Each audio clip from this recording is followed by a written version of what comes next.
Welcome back, ladies and gentlemen, to episode number 394 of the Mail Right Show. John is still laughing because my last intro is so violent that he made me do it over again. Today's show is going to be how to be a hyper-local real estate agent in 2023. Really excited to get into this topic. It's been relevant for a while. It's only getting more relevant as time goes on. John is the one, as per his normal, who chose the topic. John, why don't you do two things for us right now? Number one, introduce us so that we all know who you are. And number two, explain to us why you thought this would be something fun for us to talk about. Well, thanks, Rob. I'm the co-founder of mail-right.com. We build beautiful websites on WordPress. Plus, we have a CRM, email, text marketing, and a load of other functionality. We compete with real geeks, and they're interactive in a deadly punch-up to the end. Back over to you, Robert.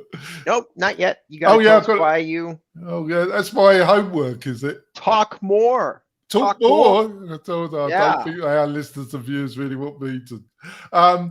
Basically, I was looking for the subject. We covered this a while ago. I saw some other influencers on YouTube were talking about it. I know you're passionate about it, so I thought it would be a good topic. I think the 6 things I've listed is website, hub, community pages, tips and insights, social media tips and insights, using video, podcasting, email marketing, postcards, final thoughts and insights. So I think they're the major areas that we're going to be discussing, Robert. Cool. All right, everybody. So hyperlocal. This falls directly into my bailiwick as an SEO specialist. 4 quadrants, really, that search engine optimization is wildly impactful for your average residential real estate agent or broker. All right, that is the image library, the traditional search, which you're all familiar with, video, which is YouTube, and then last but not least, with growing amounts of influence and popularity, it's hyperlocal, because Google is deciding how you're going to get found using searches that are like realtor near me or best realtor in city name.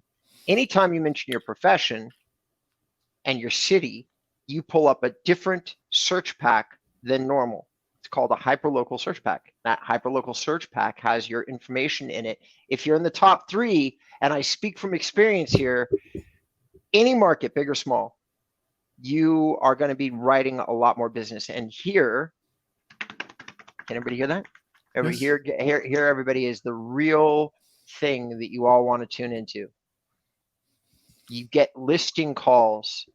The amount of times, John, that I get on the phone that real estate agents are like, yeah, but I want listing calls. I want listing calls. How do we get listing calls? We want listing calls. We only want listing calls. We don't even want buyer calls. How do we make that happen, Robert? This is... How do you make that happen, Robert? Well, the magician which you are, Robert. How do you make that happen? Well, I'm not as good at it as people who are doing funnel work like Krista Mayshore on Google and just seeking that kind of lead, you know, using home evaluation tips and strategies. But I will tell you this: you can your weight in terms of the types of calls you get tends to be like 60-70% listings versus buyer calls off that specific marketing destination. I'm not talking about anything else, just your Google My Business profile, and just if you're ranked in the top 3. So it's a worthwhile place to be for sure. If everybody's wondering, why should you listen to this? Why? Doesn't matter. Okay, that's why. Now, we're going to go on to number 1 here, local knowledge marketing using your social media and website. Yeah. Now, I understand how I do this, but John, I didn't really understand how you wanted to tie social media into the conversation. So I'm actually going to throw that over to you and ask what you were thinking when you said tie social media in. So how do you mean that? Like, how would you suggest that people do that? Well, I think there's 2 factors here. There's you show your knowledge of the subject through social media, and then if you've got built up an email list, you can import that list into specifically Facebook or Instagram, and then you can target those people that are on the list, retarget them. Mhm. And it's a great way of just keeping yourself, or if you've got a specific property or other examples, you can retarget to that list through social media at a reasonable cost. I don't disagree with any of that. It doesn't necessarily impact your ranking. However, there is something, there's a lot of language that everybody uses, myself included, that says, oh, hey, you're going to be a hyperlocal specialist of some kind, right? Yeah, and the reason is, find your niche. Right, which is another way of saying, let's focus on real estate branding that's actually current for the millennium that we're in, because hyperlocal marketing and like demonstrating expertise inside the local marketplace is actually a better branding tactic than a fancy card or matching website. Branding is usually a multi-layered effort where, one, you have people that engage with you as a person and your company's like business track record. Two, like one of my clients makes all of their agents get dressed up in all white and then take these beautiful pictures. Their offices are modern, sleek, and white, but do you think I should dress as a clown? Do you think that would help me? I already asked you to dress as a revolutionary like general, and you wouldn't do it. Oh, so, well, there. I can't please everybody, can you? Yeah, I did too. Everybody, I'm not kidding. I asked. I was going to get dressed up like an American dude, and he was going to get dressed up as a British, but he wouldn't go for it. So, what we're going to do, with hyperlocal, it's sorry. He hasn't had much sleep, and then he's got to put up with me, folks. He's been working all hours. John, you can't do this to an ADHD co-host. You really can't. It's not fair. All right. So, I forgot all about what we're talking about. All right. Hyperlocal. Social media is, I find it to be tricky, but what I do not find to be tricky is that, and what I recommend to everybody is, you want to keep a social media strategy. You want to simple. You want to use, keep everything as low time constraint, but as impactful as possible. Use the same images across all of your platforms. Google My Business, use the same videos, make sure that they've matched in size and format, in length, according to the platform that you're using. There's companies out there that right now, John, that specialize in shortening or elongating existing videos, and they're really just making sure that your existing content can be played on as many different platforms as possible. If there's a strategy that I recommend that connects into hyperlocal, like let's say you do a neighborhood tour, you did 10 minutes, right? Well, 10 minutes goes up on YouTube, 3 minutes goes up on Instagram, the same 3 minutes goes up in your Google My Business profile, and all you had to do was shoot the one video, have one person edit it into 2 different versions, and put it up on 2 different platforms. It's actually not as complicated as it sounds, and that way you get into doing hyperlocal marketing across all of your platforms, because some people like Pinterest and some people like Instagram and some people like Twitter. Well, not very many people like Twitter anymore. And some people like Facebook. Wherever there are, you want to post your content. That's really that simple. That's it. So I'm going to move on. Website hub community pages, tips and insight. All right. I know exactly how we do this ourselves, but John, why don't you once again lead us off and tell us how you were envisioning this application? Yeah, well, I think with your website, having pages about what's going on in your community, also a link to evergreen pages that have insights about particular geo areas. It depends, because I think you've got 2 possibilities here when it comes to hyperlocal and nicheifying, as I call it, is that you find a specific niche, like, I don't know, a particular target audience, a particular type of property, or you specialize in a geo area. Or you can combine 2 together. But when it comes, it's going to probably be a combination of both. So your community pages should be community pages about what's going on in the community, and also some pages about those particular communities that could be evergreen. And you can combine the 2 together, if that makes sense. Yeah. It sure does. All right, ladies and gentlemen. So I don't disagree with anything that John says. The way that we apply community pages, we don't really necessarily, we connect video into hyperlocal. So the way that hyperlocal connects into a community page is honestly, if you're using the same email address as, and you're focused on hyperlocal in the sense of you're trying to get Google ranking, which is the only area of which I'm really highly qualified to speak in as an expert. Well, then what you would do is you use the same email address for both your YouTube channel and your Google My Business channel, and now you're getting credit automatically on your hyperlocal profile for the videos that you're posting, especially any ones that you have geotagged. So it may sound like I just said a mouthful, but you can also post those videos to a community page, just as John just said, website hub page, and then you get double the credit. You get the credit for the page on the website and the page, the YouTube page, actually triple credit, and credit for the hyperlocal signals that you're sending to your Google My Business profile. Because believe it or not, Google, like every other big data company out there, because that's all there are. Facebook, big data company. Google, big data company. They're big data companies, and a big data company tracks you, tracks where you are, tracks what you like. Well, Google tracks your location. They track your the engagement with your content, and what they're doing is they're trying to say, are you an expert in your thing? And if you are an expert in your thing, especially if your thing happens to be like Van Nuys, California, and I've got a profile that says I'm a Van Nuys realtor, well, then there's a very good chance that if people are engaging with my content, whether that be pictures or video or whatever it is, they're going to rank really, really strongly for that keyword inside Van Nuys, because Google knows, it's not a guess, they know that you're talking about Van Nuys lifestyle or real estate, one or the other or both, and that people are engaging with you. What does that mean to them? That plays into expertise, which means that they are absolute, and sometimes experienced, depending on how old those videos are. So, which is two parts of the acronym EEAT, which is what Google's operating their entire algorithm on in 2023. All right, I know that was a lot. Thank you, everybody. That was my TED Talk. No, just joking. All right, number 4, using video. I've got something to say about that. Okay. I think what would be a good mixture is you get a lot of people that set up evergreen pages, and the beauty of it, you don't have to update them every month. It's not, you can leave it 6 months. But what's a good combination is to do a nice build out, have a nice video, but then have a section on the site that draws from your page that you update with the latest community stuff.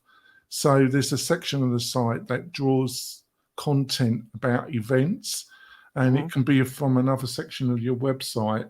So it just kind of keeps, so you've got some detailed content that you don't have to keep changing. You only have to do it every 6 months or every year, but it has some fresh content on it. So that kind of pleases the search, the things that you outlined.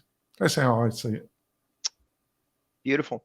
All right, we're going to move on to our next point, but we are actually going to go to our break since we've only got about 30 seconds left before it's time. So, ladies and gentlemen, boys and girls, let's click that like button. If you are looking at me on social media, you go, this is my eyes. All right, click the like button. Let us know we're doing a good job, or tell us we're doing a bad job. Just give us some input. All right. We will come right back, and when we do come back, what you've got waiting for you is using video and podcasting to show your local knowledge and marketing position, email marketing, and postcards, and any final thoughts that John and I have, as well as some insights. All right, thank you for tuning in. We will be right back. Stay tuned.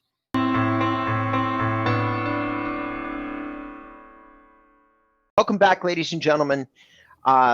You've got John and Robert hosting the MailRight podcast, and what we're talking about today is for those of you who are looking for good marketing insight.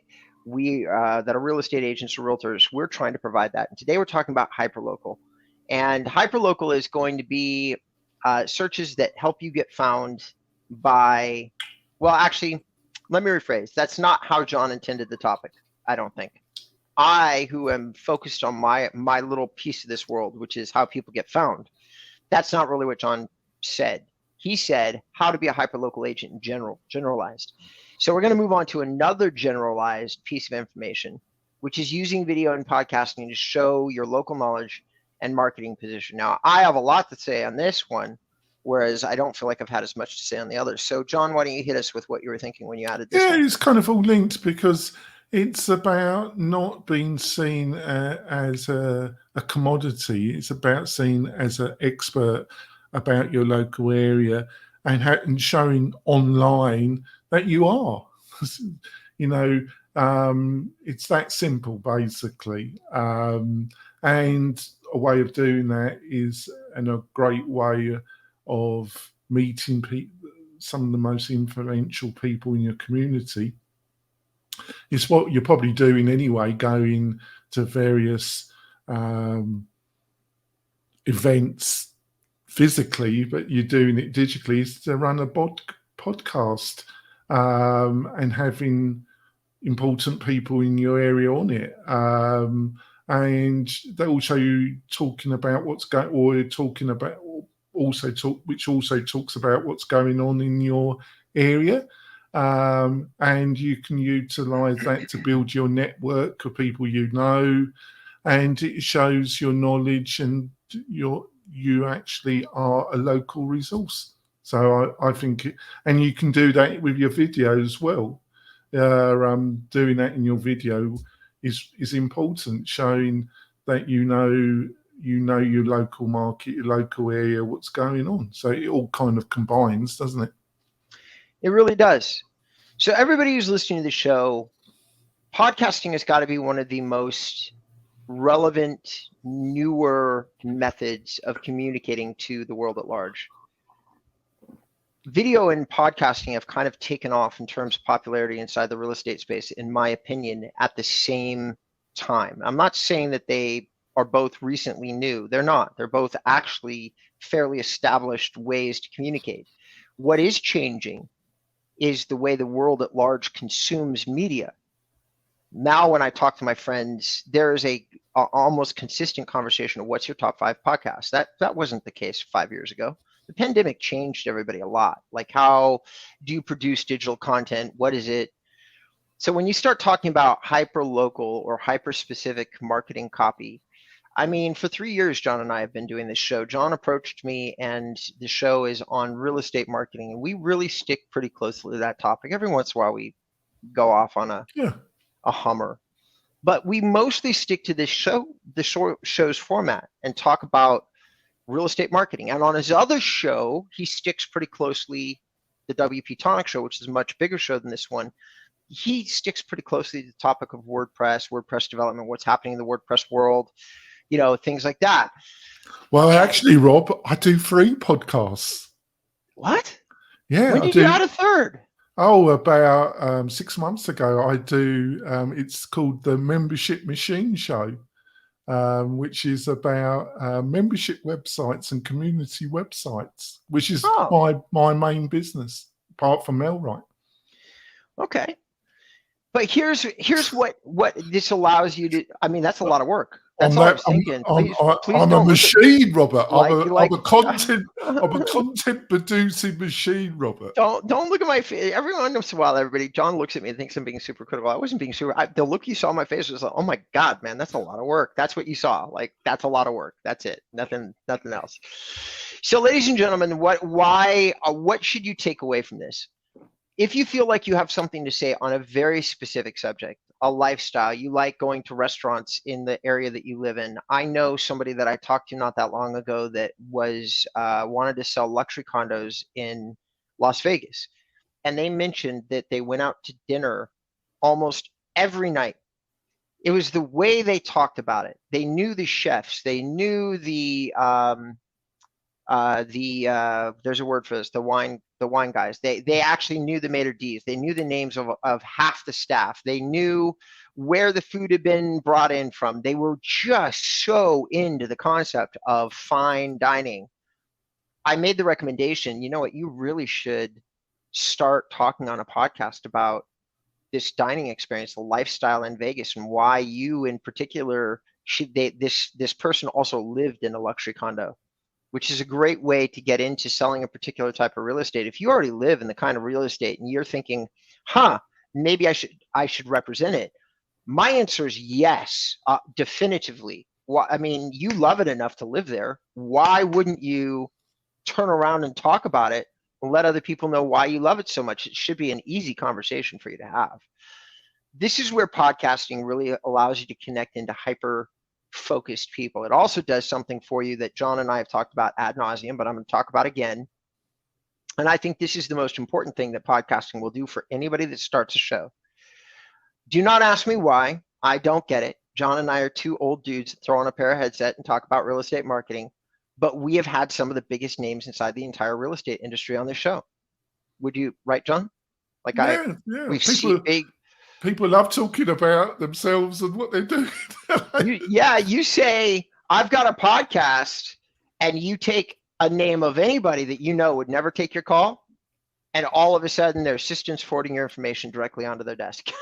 Like, it's absolutely bonkers.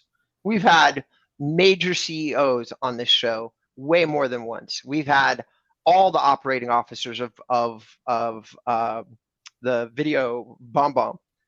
We've had famous agents. We've had, the list goes on and on over the years that we've done the show, which, by the way, does one thing for John and I that you can't take away.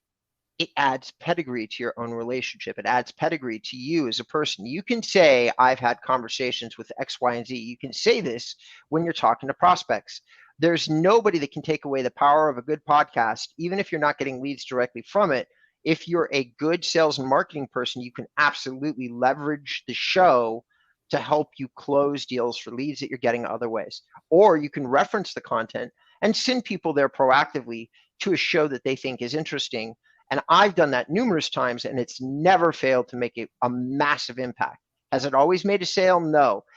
Do I know that I walked away creating a one-of-a-kind impression in the person's mind? Yes. People have gone from, I've never heard of this guy, Robert, to Robert is the best blank person in the industry that does blank at the end of a call, partially in conjunction with our podcast. So that's my opinion about local knowledge and marketing positioning, which plays directly mostly into that marketing positioning part that John wrote in his subject line. I couldn't agree with that more. That's what I personally have experienced with this podcast, which is, I don't do 3, I do 1, and I have barely been able to be bothered being a guest on other people's podcasts. But I will say, well, that's the other side of it, is that something I've neglected. I've tried, but I am going to have to make the effort, is going on other people's podcasts. But that's more in an industry and regional, national. I think on a hyper local, I think being the presenter and bringing people in to interview is probably the biggest benefit when it comes to this specific area that we're talking about. So shall we go on to the email marketing and postcard side of it? Sure. So number 5 on the list is email marketing and postcards. John's trying to goose me along here. He's tired of talking about marketing positioning. So why don't you lead us off and talk about emails and postcards? Well, I think really sending out a really nice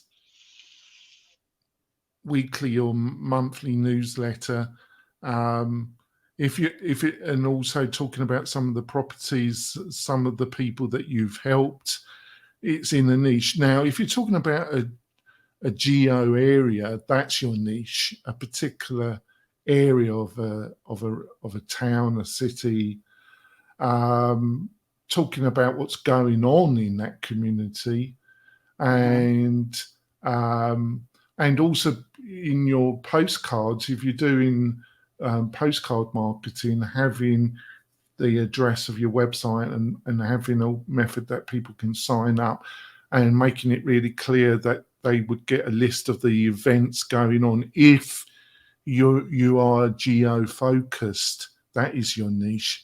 If it's a bigger area and you're dealing with a certain property type or a certain type of buyer seller, that's what your newsletter. So, and if you're building up your email list, utilizing that by uploading it to Facebook, Instagram for your targeting, retargeting, you're getting enormous benefit from that. So now I'm going to capitalize on what John just opened up, and I'm going to share everybody, including with John, which I've probably done before, but I'm going to share a true story. This is not, none of this is fake or unreal. I have a client that is in Cranford and Westfield, New Jersey. These are two towns that collectively have about 10,000 homes in them. They're not huge, but they're basically suburban New Jersey homes. I have a client that bought, right when many years ago, every single name and number and phone name and address of every single resident of these two cities, just these two. She's been email dropping postcards with local painters into their mailboxes for 10 straight years. Okay. She has been this strategy, along with a blog that talks about the hyperlocal area and an email that follows up on these postcards, has gotten her national acclaim. Coldwell Banker has acknowledged her. Playster has acknowledged her.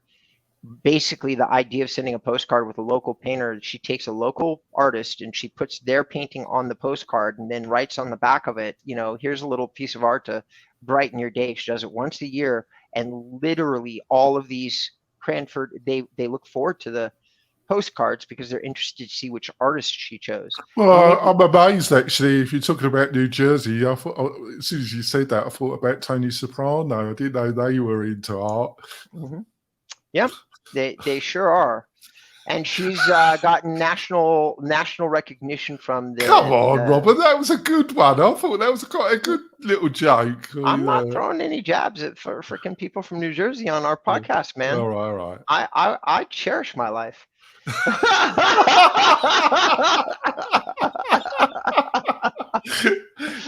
you got a point there. So I guess what I'm saying is this.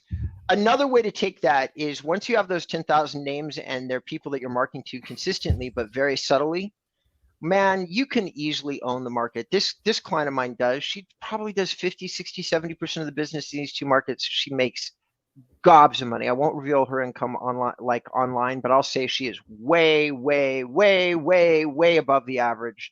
And she does it, I think, without even thinking, which is what happens when you adopt territories and truly market to them in a creative way. You can be online and do the same thing she does. You can have a ad that follows them around, but maybe instead of just trying to get them to constantly solicit them to do searches or something, you say, here's this interesting fact about the area, go check it out, I wrote it up. And now they know who you are, they see you on the street, you're in the grocery stores, you become the realtor of that area, and most people will do business with you. Yeah, I think we should go to our final thoughts, and mine is what you've just outlined is powerful, because I would say 95% of agents won't do anything of what we've discussed in this show. I would say 95%. So that's a great opportunity if you're listening to this podcast, because 95, I am pretty sure, I don't know if Robert would agree, but I think 95% of agents wouldn't even think of the things. The other factor is the factor that Robert mentioned, but I think we got a final, is by doing this, you're giving really clear signals to Google and putting everything, doing all the things that we've discussed, and then also doing this type of stuff on your Google local business page. And it's going to be enormously beneficial to you. So combining all this together, you will clearly get benefit in the area that Robert is an expert on. So it'll be interesting to see what you thought about what I've just outlined. I think that you're right, but ladies and gentlemen, so I'm going to, in very quick order, for those of you that stayed on to the show, we're 30 seconds past the 30-minute mark. And I'm just going to give you some bonus content for everybody, for John, for everybody. John, use this in your consultations because there are, so postcards is one really creative idea, right? Here's another creative way to combine a digital and physical strategy, which you would want to do if you were actually doing this. You can also send postcards out that actually advertise a YouTube video in a crazy way. You just put down the URL to the video, or a custom URL that will redirect to the video, and then you tell a story through the video. And using a compelling combination of both physical and digital strategies is a rock solid way to get into older audience territories, which I've heard of constantly. But even my 95-year-old grandmother that just passed, she knew what YouTube was and had access to it. She just wouldn't go onto it. But if she got a postcard that had an interesting byline, might she have gone onto YouTube? Yeah, she had a computer. She knew what was up. She might have done it. So I'm giving all those people that have, like, we here in the valley where I live, there's a part of the valley like West Hills. It's 99% retired folks, John. They're all older. It's like, it's not a young community. The question always is, well, how do you get into that community? Well, you do the same thing you do in everywhere else. You buy the list, except you get creative in strategies. If you have a YouTube strategy, send a note that talks about something valuable to that community, something related to retirement or old age or something, and then put it on the postcard. Anyway, for those of you that would like to reach out to me, and I'm going to go first this time just because I'm on this one tangent, you can, if you want to get some specific ideas about video and how to apply this strategy, reach out to me at robert@inboundrem.com, and I will happily guide you through the rest of the information that you need to know that will be specific to you in your area. John, if you would like people to reach out to you and get in touch with you, how would you like them to go about doing it? Yes, but first of all, I want to make clear that if you're living in New Jersey, it's a fabulous state. It's a fabulous place to live. You know, I've visited it many times, and I can see the benefits of living there, and it's fantastic, folks. Joy to you. So if I insulted anybody about New Jersey, I apologise. But to be serious, if you want to contact us, go to the mail-right.com website, book a demo, see what we're going to offer. I'm sure you're going to be blown away. Back over to you, Robert. Well, ladies and gentlemen, it's been so nice spending some time with you. We hope you enjoy our TED Talk, our fireside chat. We really enjoy doing the show. We've been doing it a long ass time, and we hope that you get some value out of it. If anybody's feeling particularly inspired, you can also not talk to us about anything related to marketing, and just tell us what you think of the show. I'm sure I speak for both of us when I say I'd love to hear from you. I promise you I won't talk to you about anything marketing.